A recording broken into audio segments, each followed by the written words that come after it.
Sophie. Merci. Monsieur le ministre, vous avez la parole. Oui, ce sont des bonnes questions, Madame la députée, mais qui sont tout à fait d'actualité et qui sont encore en gestation, en particulier l'articulation entre le pooling and sharing et la smart défense.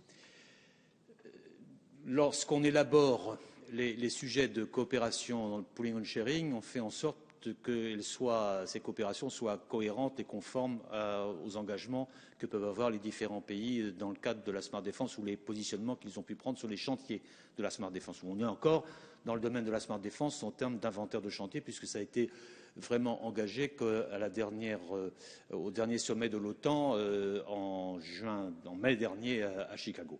Donc, nous sommes particulièrement actifs dans le domaine du pooling and sharing.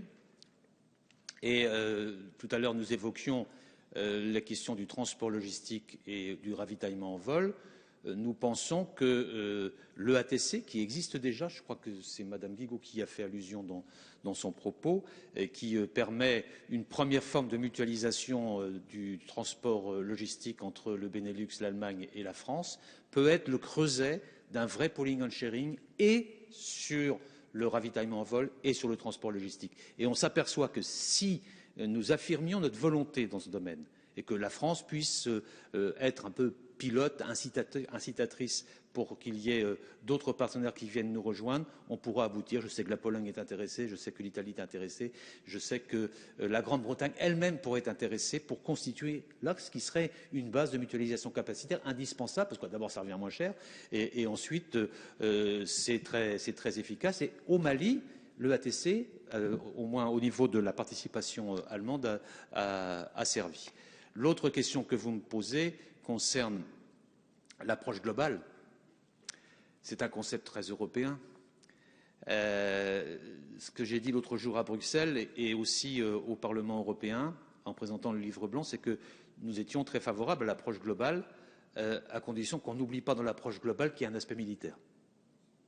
Et il y a une forme de tentation qui consiste au niveau européen, me semble-t-il, à privilégier dans l'approche globale l'approche de développement et l'approche humanitaire, qui est tout à fait essentielle, mais parfois d'oublier qu'il y a aussi un aspect militaire à diverses situations.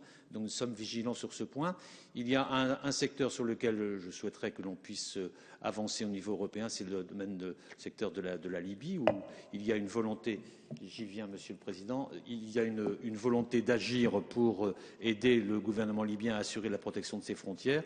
Voilà un exemple d'intervention qui n'est pas directement militaire, mais qui est très sécuritaire et qu'il conviendrait de pousser rapidement au niveau européen. J'espère que ce sera le cas.